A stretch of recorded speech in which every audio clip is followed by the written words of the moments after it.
hebben we gestemd? Ja. Ik hoop dat het goed is, maar dat is een oorwaarts. Wij komen, want wij zitten eerder in Skasterland en we gaan een uur naar Heerenveen daar.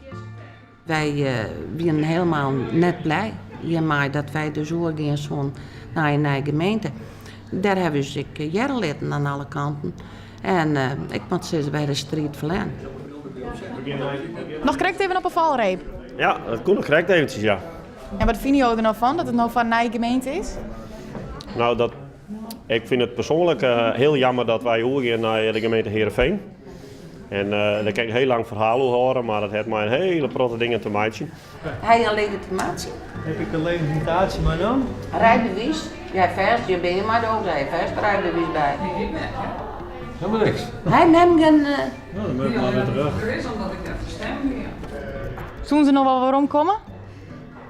Nou, ik heb een stille hoop dat deze mij waarom komen, omdat ze mij kennen.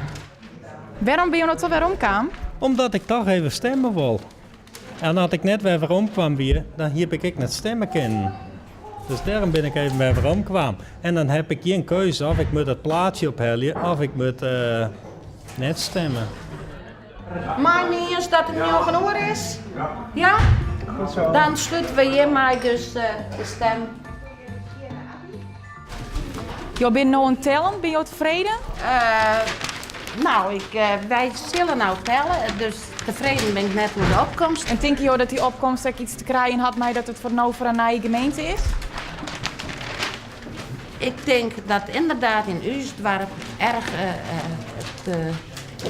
alles wat er, hoe het gang is en op welke manier het gang is, dat het een negatieve rol speelt.